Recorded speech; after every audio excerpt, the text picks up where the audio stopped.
Hi, it's me again with Corel Draw Tips and Tricks. And just the other day I made a video about Eskimo's new macro, the Duplicator. And somebody's wanting to know, they couldn't get it to work on like a six-sided polygon. And it is rather, there's no magic bullet. But what it will do, if you go horizontal only,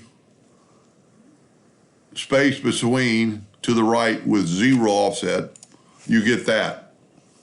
Now, if we will manually Control G to group these together and manually move one of these over to where it needs to be and have it Control D and make a duplicate of it first, manually move them over and then group that together, and then we have basically an odyssey, but we need to figure out how to move it. So we're gonna go, now we're gonna go vertical only, and we're gonna go 10.39.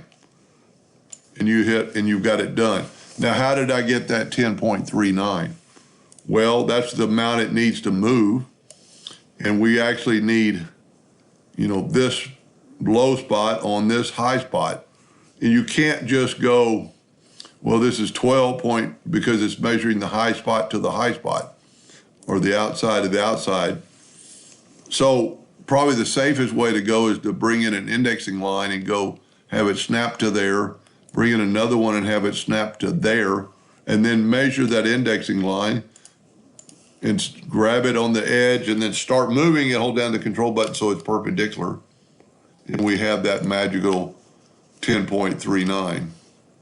Let me get on there and make that bigger, make it like 72 points, and you go, so there's my magical 10.39.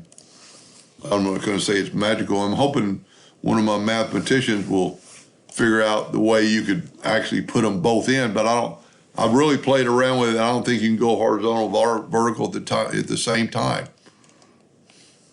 Anyway, there's one way to do it. That's an easy way to make, multiple six-sided polygons kind of match together, and you can see they're dead on.